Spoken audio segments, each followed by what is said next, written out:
Welcome students, हम बात करेंगे प्रॉब्लम की जो कि कंसेप्ट ऑफ सीरीज के ऊपर है। सीरीज क्या होती है, मतलब हर डिफरेंट सीरीज होती है। अगर मैं अरिथमेटिक सीरीज की बात करूं तो अरिथमेटिक सीक्वेंस जो है या प्रोग्रेशन जो उसकी टर्म्स को अगर ऐड कर दिया जाए तो ये एक हमारे पास अरिथमेटिक सीरीज बनेगी। ठीक है जी।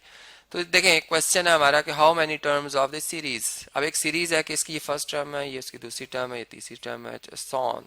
ये एक इनफिनाइट सीरीज है, लेकिन अमाउंट टू 114, मतलब कि अगर 3 टर्म्स का सम करते हैं तो वो क्या बनता है, देखें जरा यहाँ पर -7 माइनस और ये -5, ये बनकर सम आ जाएगा -12। ठीक है। इसी तरह वो कहते हैं कितनी टर्म्स होंगी कि इसका सम जो बनेगा वो 114 बनेगा, मतलब हमें नंबर ऑफ टर्म्स बताने होंगे। ठीक है। और इसमें जो फर्स्ट टर्म है ये भी हमें नजर आ रही है -7 है। ठीक है।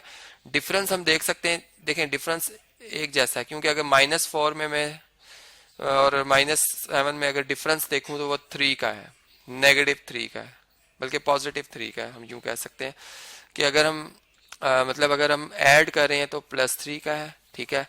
और अगर हम डिफरेंस की सेंस में देखें, ठीक है, -4 का -7 से, तो वो भी हमारे पास क्या आता है, देखें -4 +7 हो जाएगा, वो भी 3 आता है। ठीक है। बात मेरी मतलब जो मैं कहना चाह रहा था कि फर्क जो है इनके दरमियान वो 3 का है। ठीक है। डिफरेंस 3 है।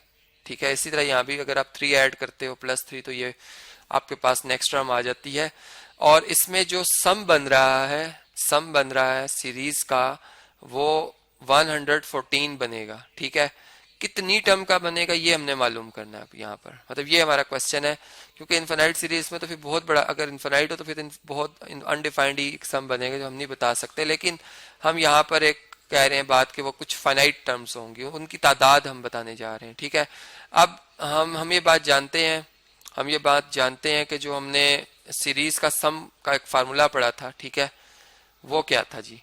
ठीक है।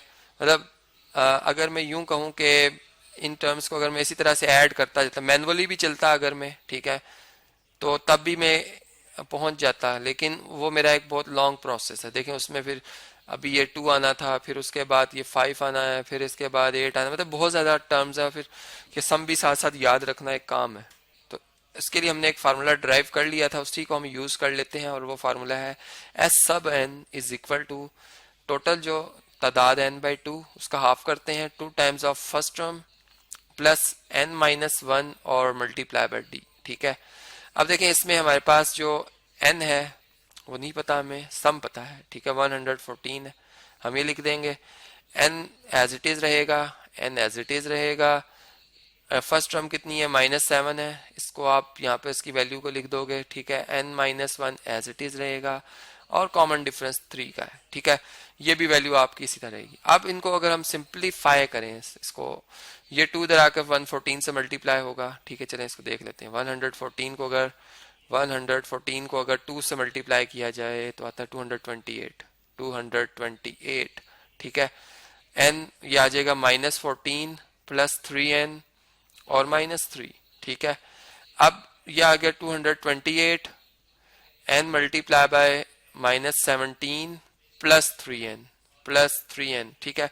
अब n को आप मल्टीप्लाई कर देंगे, n को आप क्या कर देंगे जी, मल्टीप्लाई कर देंगे। तो 228 इज इक्वल टू -17n और +3n²। ठीक है। +3n²। तो हमारे पास जो फॉर्म बनेगी इक्वेशन की वो बन जाएगी 3n² -17n, और ये 228 आप इधर शिफ्ट कर लें तो -228 और इक्वल टू 0 आ जाएगा। ठीक है। इक्वल टू 0 आ जाएगा। अब अगर हम इस पे क्वाड्रेटिक फार्मूला अप्लाई कर लें, quadratic formula with variable n, तो हम जानते हैं कि अगर इक्वेशन हो ax² plus bx plus c equal to 0, तो इसमें जो कोफिशिएंट्स होते हैं वो हम कंपेयर कर रहे होते हैं। तो a जो है, जो कि इधर इस दफा कोफिशिएंट ऑफ n² है, वो है 3, b है -17 और c है -228। ये एडिटिव इनवर्स ऑफ 228 यूं भी आप पढ़ सकते हैं। और जो फार्मूला है हमारा जी, क्वाड्रेटिक फार्मूला, जो कि हमने कई दफ़ा इस्तेमाल किया है, वो n is equal with variable n की बात की जा रही है, नेगेटिव ऑफ b जो कि कोफिशिएंट ऑफ n होता है, फिर इसी कोफिशिएंट का स्क्वायर करते हैं, -4 टाइम प्रोडक्ट लिया जाता है a और c से, और फिर होल एक्सप्रेशन को डिवाइड कर दिया जाता है 2 टाइम्स ऑफ a से। ठीक है जी। अब अगर ए बी और सी की वैल्यू को दर्ज कर दिया जाए तो हमारे पास -17 का नेगेटिव होता है +17, ठीक है। और -17 का आएगा यहाँ पे स्क्वायर, -4 ए की जगह 3 सी की जगह -228, ठीक है। और होल डिवाइडेड बाय 2 ए है 3, ठीक है। ये आ गई हमारे पास वैल्यू। अब देखें यहाँ पे आया 17 plus minus square root of 200, sorry 17 का स्क्वायर अगर हमने लेना है 17 को 17 से ही मल्टीप्लाई कर लेंगे 289 बनता है, 289 बनता है, जबकि नेगेटिव इंटू नेगेटिव पॉजिटिव आ जाएगा। और एक और बात कि नेगेटिव नंबर का स्क्वायर पॉजिटिव होता है, इसलिए ये साइन का बड़ा ख्याल रखिएगा यहाँ पर, ठीक है।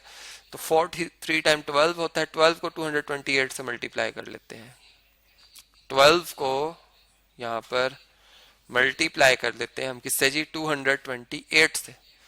आंसर है 2736 होल डिवाइडेड बाय 6, 3 टाइम्स 6 होता है, ठीक है।